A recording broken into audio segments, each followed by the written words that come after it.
નમસ્કાર મિત્રો, હું દિનેશ ગુજરિયા. આજ આપણે થોડીક ચર્ચા કરીએ વિડીયોના માધ્યમથી. મિત્રો, મારે તમને એક વાત કહેવી છે કે રાજુલાના સાસ બંદર, ખેરા, પટવા, હમઢિયાળા, આમ તો સાસ બંદર જિલ્લા પંચાયતના તમામ ગામડાઓની વાત કરી દઉં તમને.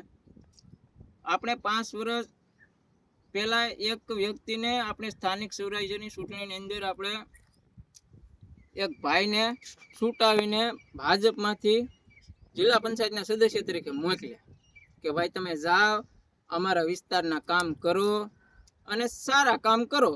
આવી રીતે આપણે છૂટાઈને ભાઈને મોકલ્યા. પણ મેં કે મારી જેવા તમામ જાગૃત નાગરિક યુવાનોને હજી ઓળખતા નથી કોઈ ભાઈને, કારણ કે એ વિસ્તારમાં અહીંયા આવતા જ નથી. કઈ રજૂઆતની કોઈ વસ્તુની કઈ કામગીરી નથી ભાઈની. આ હમણાં કમોસમી વરસાદના કારણે અમારા રામાપીર વિસ્તારની અંદર લોકોના ઘરોમાં ગોઠણ સુધી પાણી ભર્યા. તમે આવ્યા અહીંયા જોયું તમે કાંઈ કે ભાઈ આ પાણીનો નિકાલ કરીએ, આ લોકોને કંઈક વ્યવસ્થા કરીએ, શું તમારે તકલીફ છે? કોઈ કામગીરી, કોઈ એક્ટિવિટી નહીં તમારામાં. બસ કોઈ મિનિસ્ટર આવે, કોઈ એમએલએ આવે, એમની સાથે સરસ મજાની એક ખુરશી મળી જાય અને એ બેસી જાય ને મોબાઈલમાં આમ ચાલુ કરી દે અને પાછા એના એ ફોટા, આજે અમે ફલાણા મિનિસ્ટરની સાથે ઊભીને અમે આ જગ્યાએ ગઈ અને ફોટો પાડ્યો અને અપલોડ કરી દીધું. બસ આ સિવાય તમે કાંઈ કામ કર્યા નથી. અને એમાં પાછા અમારા વિસ્તારના તમને કહ્યું અહીંયા તાલુકા પંચાયતના ઉપપ્રમુખ બનાવ્યા.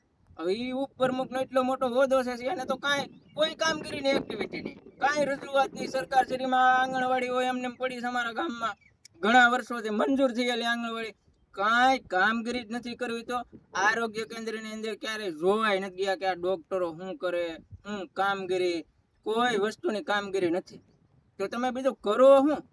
એટલે મિત્રો, મારે બધાને અપીલ છે કે આ વિસ્તારના લોકો, યુવાનો, તમામ લોકોને હું કહું કે આ વખતની જે સ્થાનિક સ્વરાજ્યની ચૂંટણી આવે ને એની અંદર આ લોકોને બતાવી કે જુઓ, બાકી આ લોકોથી તરેલું ભાંગીને બે થવાનું છે નહીં. અને તાલુકા પંચાયતના ઉપપ્રમુખ તરીકે આ ભાઈને ઉપાડી દીધા. ઓલા ખેતરમાં કેમ ઓલું આપણે દેશી ભાષામાં કહીએ, ખેડૂતના ખેતરમાં ઓઢું ઊભું કરે એમ ઊભા કરી દીધા બધાને. બાકી કાંઈ થવાનું છે નહીં મિત્રો. જય હિન્દ, જય ભારત.